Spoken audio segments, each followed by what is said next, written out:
મોહમ્મદભાઈ હા કેમ છે સાહેબ, બહુ સારું છે. અત્યારે શું તકલીફ થતી હતી તમને? મને ડાબા પગની અંદર એકદમ અસહ્ય દુખાવો થતો હતો હા હા અને જમીન ઉપર પગે નતો મૂકી શકતો.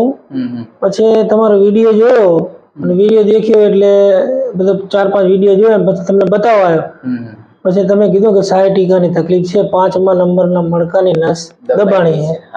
એટલે પછી તમે મને એની સારવાર આલી.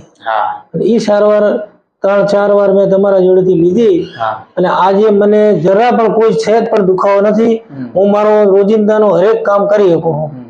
પહેલા શું તકલીફ થતી હતી? આ દુખાવો થયો પહેલા દુખાવો થયો, હું પડખું ના ફરી શકતો, જમીન ઉપર પગ ના મૂકી શકતો. 2 મહિના તો ખાટલામાંથી ઊભો નતો થઈ શક્યો હું. 2 મહિના સૂતા જ રહ્યા? 2 મહિના સુધી બિલકુલ સૂતો રહ્યો. પછી બીજી અંગ્રેજી બધી દવાઓ લીધી, એના અંદર મને ખોટી આડઅસરો થઈ. શરીરની અંદર ડાયાબિટીસ આવી ગઈ દવાથી. સ્ટેરોઇડ નામની દવા આલી હતી મને.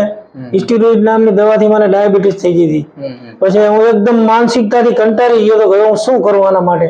ડોક્ટર શું કહેવા માંગતા હતા? ડોક્ટર તો એવું કહેવા માંગતા હતા તમને કે સાયટિકા તકલીફ છે અને દવા લો, દવાથી મટી જશે. દવાથી દુખાવો બંધ થતો હતો પણ એનો પ્રોબ્લેમ નું સોલ્યુશન નતો આવતો.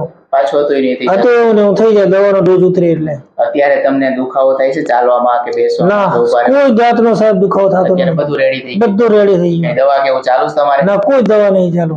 આપણે કોઈથી દવા આપી હતી તમને? ના, તમે કોઈ દવા નથી આલી. દવા વગર જ રેડી? દવા વગર કમ્પ્લીટ રેડી થયું. તો આવી સારવાર કરવી જોઈએ? કરવી જોઈએ સાહેબ. બીજા કોઈ માણસોને આવી સાયટિકાની તકલીફ હોય તો આવી સારવાર લેવી જોઈએ કે જે દવા વગર મટી જાય છે. હા. તમારે રહેવાનું કઈ જગ્યાએ? રાધનપુર સાહેબ, પાટણ જિલ્લામાં. પાટણ જિલ્લામાંથી આવો? હા. અત્યારે કઈ દવા ચાલુ નથી? ના, કોઈ દવા ચાલુ નથી. સારવાર પૂરી થવાનો કેટલો ટાઈમ છે? મહિનો થઈ ગયો છે? સારવાર પૂરી થયાને 2-2.5 મહિના થઈ ગયા. 2-2.5 મહિના થઈ ગયા. તો અત્યારે કઈ તકલીફ થાય છે હવે? ના, કોઈ તકલીફ નથી. કોઈ તકલીફ હવે નથી થતી. તમને કેવું હતું કે 5મું ને 1લું મણકું આવે ને ત્યાં તમારી નસ દબાણી હતી? બરોબર. એના કારણે તમને આખા પગમાં જે પેઇન થતું હતું, ચાલવામાં તકલીફ થતી? આ કને તો જબર દુખતું સાહેબ. ખૂબ દુખાવો થતો. એટલે આપણે શું કર્યું કે આપણે બોન સેટિંગ થેરાપી છે, નસને છૂટી પડવાનું કામ કર્યું. નસ છૂટી પડી ગઈ ને દુખાવો બધો બંધ થઈ ગયો. એટલે હવે શું છે કે આપણે જો ધ્યાન રાખીને વજન ઉચકાવવામાં ખોટી રીતે ક્યારેય તકલીફ ના પડે. સાહેબ અત્યારે તો પાવડાથી ખેતરના બધા કામ કરીએ, બધું કરીએ, કોઈ તકલીફ નહીં થતી. બધું જ કામ કરો? અરે બધું કામ કરો. પહેલા થતું આ બધું કામ? ના, નતું થતું સાહેબ. હવે વજન ઉચકવાની કોઈ વાત નહીં, વજન ઉચકીએ બધો કરીએ પણ કોઈ તકલીફ નથી થતી. હવે કઈ તકલીફ નથી? ના, વજન આપણે ઉચક્યો, ચેક કરી લીધું બધું બરોબર. પાવડાથી ને ટ્રેક્ટર ખાલી કરાવરા જોડે ઉભા નાખે કેવું રહે શું થાય છે પણ કોઈ હવે આજની તારીખમાં કોઈ તકલીફ થતી નથી.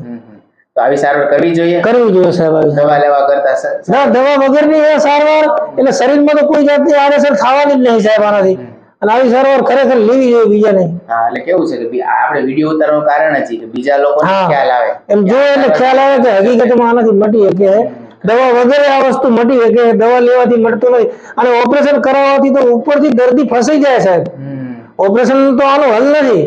ઓપરેશન કરાવો તો તમારું મોડાથી અડધું થઈ જાય.